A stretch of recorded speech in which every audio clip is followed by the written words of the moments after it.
लोग अक्सर समाधि और मृत्यु के बीच एक संबंध स्थापित कर देते हैं। उन्हें लगता है कि समाधि का अर्थ है मृत्यु जैसी स्थिति, जबकि सच इससे बहुत अलग है। समाधि सम और धी शब्दों से मिलकर बना है, जिसमें सम का अर्थ है संभाव और धी का अर्थ है बुद्धि। अगर आप बुद्धि की संभाव अवस्था में पहुंच गए हैं तो इसे समाधि कहते हैं। बुद्धि का मूल स्वभाव है विभेद या अंतर समझने की क्षमता। यह अंतर करने की क्षमता जीवित रहने के लिए बहुत महत्वपूर्ण है। आप एक पेड़ और एक व्यक्ति के बीच अंतर समझने में केवल इसलिए सक्षम हैं क्योंकि आपकी बुद्धि काम कर रही है। अगर आप एक पत्थर को तोड़ना चाहते हैं तो आपको अपनी उंगली और पत्थर के बीच का अंतर समझना पड़ेगा, नहीं तो आप अपनी उंगली को तोड़ लेंगे। अगर आप बुद्धि से परे चले जाएं तो आप संभाव में आ जाएंगे, लेकिन इसका अर्थ यह नहीं है कि आप अंतर समझने की क्षमता को खो देंगे।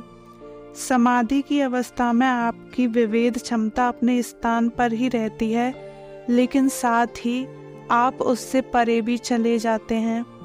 आप कोई भेदभाव नहीं करते, आप बस मौजूद रहते हैं और जीवन को अपने वास्तविक रूप में काम करते हुए देखते हैं। जिस पल आप बुद्धि को हटा देते हैं या उससे परे चले जाते हैं, उस समय भेदभाव नहीं रह सकता। सब कुछ एक संपूर्ण बन जाता है जो एक वास्तविकता है। इस तरह की अवस्था आपको अस्तित्व के एक तत्व का अनुभव प्रदान करती है। इस अवस्था में कोई समय या स्थान नहीं रहता। समय और स्थान आपके मन की उपज हैं। जब आप उस मन से परे चले जाते हैं जिसकी की एक सीमा है, तब समय और स्थान का आपके लिए अस्तित्व भी नहीं रहता। समाधि संभाव की अवस्था है जहाँ बुद्धि भेद करने के अपने सामान्य तरीके से परे चली जाती है। परिणाम स्वरूप व्यक्ति इस भौतिक शरीर से दूर हो जाता है।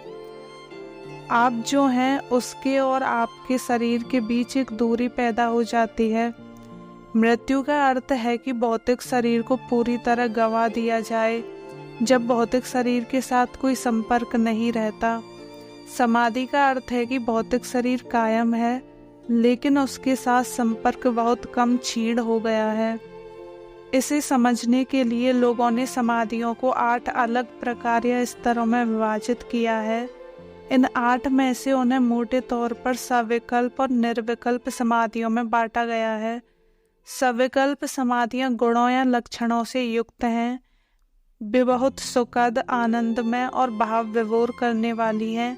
निर्विकल्प समाधियां बिना किसी गुण या लक्षण वाली हैं। वे सुखद या अप्रिय अनुभूतियों से परे हैं। जो व्यक्ति निर्विकल्प समाधियों की अवस्था में चले जाते हैं, उन्हें हमेशा सुरक्षित अवस्था में रखा जाता है, क्योंकि शरीर से उनका संपर्क ना के बराबर होता है।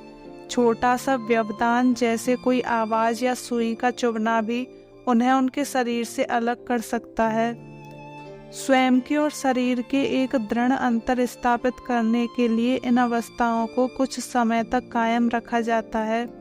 यह व्यक्ति की आध्यात्मिक उन्नति में एक महत्वपूर्ण कदम है, लेकिन फिर भी यह अंतिम सीमा नहीं है।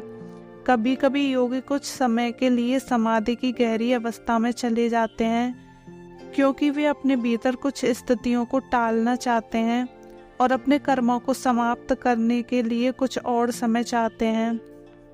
आत्मबोध या स्वयं की असली प्रकृति को जानने के संबंध में समाधियों का अपना कोई महत्व नहीं है। गौतम बुद्ध के बहुत से शिष्य काफ़ी लंबी समाधियों में गए। वे सालों तक बाहर नहीं आए, लेकिन गौतम बुद्ध ने खुद ऐसा कभी नहीं किया, क्योंकि उन्हें यह अनावश्यक लगा। उन्होंने आत्मज्ञान से पहले सभी 8 प्रकार की समाधियों का अभ्यास किया और उनका अनुभव करने के बाद उन्हें त्याग दिया। उन्होंने कहा, यह अंतिम सीमा नहीं है, यह तुम्हें आत्मज्ञान के पास लेकर नहीं जाने वाला, यह बस अनुभव के एक अधिक ऊंचे स्तर पर जाना है और तुम इसमें फंस सकते हो, क्योंकि यह वर्तमान वास्तविकता से अधिक सुंदर है।